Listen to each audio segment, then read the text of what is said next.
দীপুমণির স্বামী মারা গেছে আজকে কত মাস ধইরা, প্রায় এই 2 বছর হইব, 2-2.5 বছর হইব উনি জেলখানা আছে।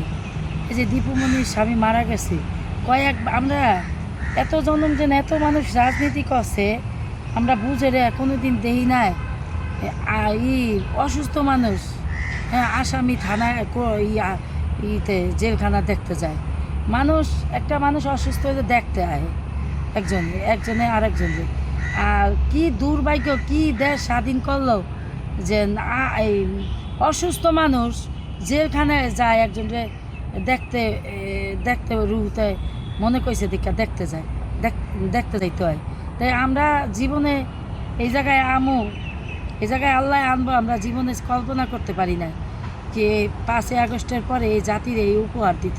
তাহলে এই যে হাজার হাজার ছেলে মেয়ে রাস্তায় নামতো না, আজকে যদি এরকম দৃশ্য দেওয়া লাগতো, অনেক একটা কষ্টের বিষয়। আজকে দেখেন ওনার স্বামী দুনিয়া থেকে গেল গা, উনি একটু সেবা করতে পারলো না, কিচ্ছু করতে পারলো না, কাছে একজন মানুষ সে পাইলো না।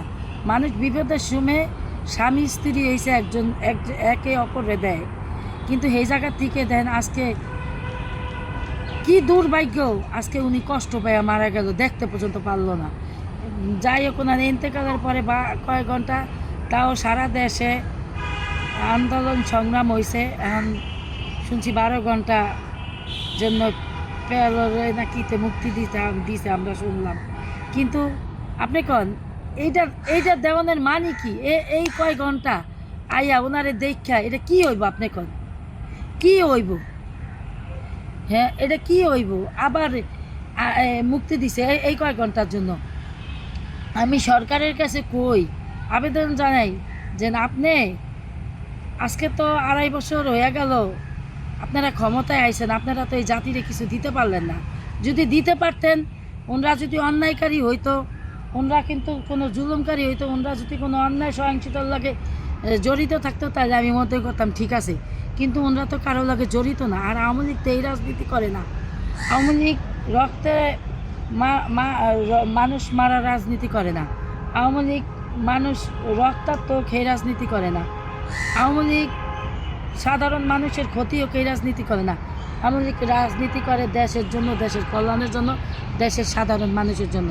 কেননা 5ই আগস্টে যদি আওয়ামী লীগ এই রক্তের রাজনীতি করত, লাশের রাজনীতি করত, তাহলে এই যারা বাংলাদেশে আছে স্বাধীনতার পক্ষের একটা রাজাকারও ঘরে ফিরা যাইতে পারতো না। যদি সহিংসতার রাজনীতি করতো আওয়ামী লীগ, তাহলে একটা রাজাকারের বাচ্চা ফিরা যাইতো না। আপনি দেখেন সে এই দেশটা পর্যন্ত ত্যাগ করে দিছে।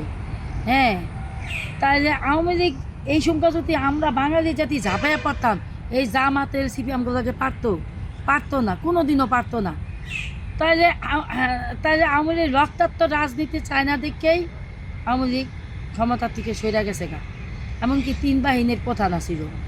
কিছু কিছু মানুষের শুনি কয় কি পালাইয়া গেছে, কিন্তু কোনো দিন হাসিনা পালাইয়া যায় না।